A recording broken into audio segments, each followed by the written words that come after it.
Chronic pain in the middle section of the back, kind of between the shoulder blades and this kind of region, typically presents as a kind of burning type sensation or a real chronic dullness in the muscle tissues around that area. And it tends to be a very posturally based issue because it's not so common for such a mobile area of the spine, because our rib cage is designed to move really, really well, to have any kind of severe degeneration or wear and tear. And so structurally, generally, there's no damage to this area. It's very, very rare to see any kind of severe damage in the middle portion of the spine. And where everyone has heard of slipped discs, which is actually not a true thing, discs don't slip, they can bulge, which is a separate conversation.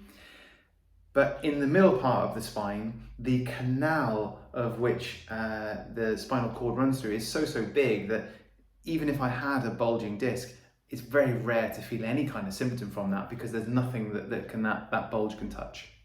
And so we're not so worried about the structure when it comes to mid-back pain. But very often those muscles are posturally compensating for issues elsewhere. So we need to think of the body as more of a unit and less of individual parts. Because if I go to do a thing, pick up an object, obviously I'm going to pick it with my hand, but in order to do that, I'm not just using my hand. I'm using the whole arm and the mid-back and the rib cage and the shoulder blade. And so what should happen is there should be an equal distribution of effort between all sections in that limb. But sometimes this can get out of sync. And so the middle part of the back, or the muscles between the shoulder blades, can do 80% of the work, and yet the muscles in my arm barely do anything. And so it just gets fatigued. And generally this will be experienced as this kind of burning, dull type sensation, especially when you're sitting or standing for long periods. As I mentioned already, the rib cage is designed to be very, very mobile, but people very often struggle to understand how the rib cage is meant to move. And so that's why it's really important in this stage 4 section that you're going to go through, where you actually start to understand how the rib cage is meant to tilt and move. Because very often people have very flared rib cages open, where they're stuck in a big in-breath, inhalation, which is added to by stress. And so what that does is it extends the spine and keeps the muscles in the back really, really, really tight and the joints really, really, really stiff. Because posture in itself isn't the problem, it's the inability to change that posture that we're more concerned about.